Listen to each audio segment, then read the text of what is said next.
ఎక్కడ బండు గుద్దావా అక్కడ? ఊదు ఒకసారి దా.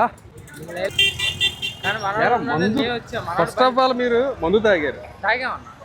ఆడినెవరో గుద్దారు. నా బండి వేసుకెళ్ళి నేను వచ్చాను. బండి నడిపింది ఎవరు? ఇప్పుడు పట్టుకున్నప్పుడు నేను నువ్వు పట్టుకున్నప్పుడు నువ్వే నడిపా. నేను నడిపానా? నేనే నడిపాను. ఓకే. కానీ బండి వాళ్ళు గొడవ అవుతుందంటే నేను నాకు భయం వేస్తున్నారు నువ్వు మాట్లాడుతుంటే. నేను ఎక్కడ బండి నడిపాను? తాగాను. నేనే నడిపాను. కానీ వాడికి కేసు చేసేది నేను వచ్చా. మందు తాగి బండి నడపచ్చా? నేను దాకూడదు. మర్యాదగా మాట్లాడు. బామ్మద్ది అన్న. ఎందుకు గుద్దొచ్చావు మరి వాళ్ళని? నేను కొత్తరా, వాడే గుద్దాడు అన్నయ్య. ఎవరాడు? అన్న బామ్మద్ది. మీ బామ్మర్ది గుద్దాడు. వాడిని తీసుకెళ్ళడానికి వచ్చావు నువ్వు? ఆయన తీసుకెళ్తాం వస్తే వాడు గుద్దాడు అంట. నాకు తెలియదు. మరి నువ్వు మందు తాగింది నడుపుతున్నావు బండి? నేను వాడికి ఎక్కువైపోయినా నేను తీసుకెళ్తున్నా. ఇక ఈలోపు హెల్మెట్ పెట్టుకుందాం అనుకున్నా. మీరు ఇక్కడ సిగ్నల్ పెట్టుకున్నాను. మరి మందు తాగితే నీకు ఎంత ఫైన్ పడుతుందో తెలుసా? ఎంత చెప్పు? 2000 1000 సర్లే. మందు తాగితే కోర్టులో పెడతారు తెలుసాగా ఆ విషయం కూడా? మరి ఎందుకు మరి మందు తాగి గవర్నమెంట్ జాబా ప్రైవేట్ జాబ్ అని? దాంట్లో ప్రైవేట్ జాబ్. నువ్వేంటమ్మా? సార్ పైప్ లైన్ వాటర్ ఏం జాబ్. నువ్వెంత వేసావు? నువ్వేమీ లేదు. మరి ఈయన ఎంత వేసాడు?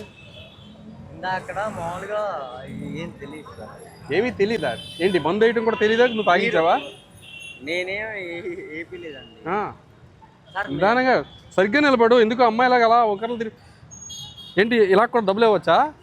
ఇలా చేత్తోనే డబ్బులు ఇస్తారు ఇలాగా? నువ్వు చేసిన క్రైమ్ ఏంటి? Sir fight. నువ్వు రెండో క్రైమ్ చేస్తున్నావు మళ్ళానే. అలా అదే 500 కాయంతో ఎందుకు ఇచ్చావు నువ్వు? మందు తాగావు. వెళ్ళరా. మందు తాగావు. ఈడేమో ఆండు గుద్దాడు. నేను గుద్దలేదండి. 1 వేలో వస్తున్నావు రాంగ్ రూట్లో.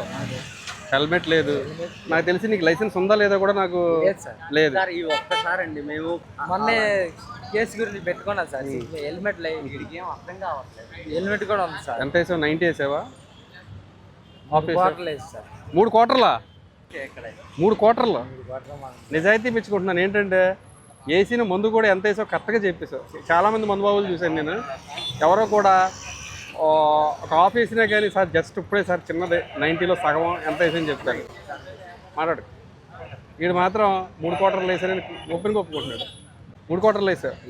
3 క్వార్టర్లు అంటే ఒక ఫుల్ బాటిల్ ఒక క్వార్టర్ తక్కువ అంతేనా? అంతే కదా?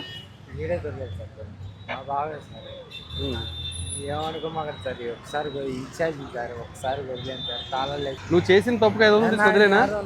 కాలు పట్టుకో. రేపొద్దున్న ఇలాగే మీ అమ్మగారు నాన్నగారు బండి మీద వెళ్తున్నప్పుడు ఎవడో మందు తాగి ఇలాగా రివర్స్ రూట్లో వచ్చి గుద్దేస్తాడు. వాడికి కూడా 500 ఇచ్చేసి ఇంటికి పంపించేస్తావా? మీ అమ్మగారికి మీ నాన్నగారికి చాలా తీవ్రమైన గాయాలు అవుతాయి. అమ్మ నాన్న లేరు అందుకని ఇలా తయారు. పాపం మేస్త్రి దగ్గర పని చేసుకునేవాడు. అదే ఇన్ఛార్జ్ చెప్తాడు. నువ్వేమో పని చేసుకునేవాడు. మాకు తెలియదు.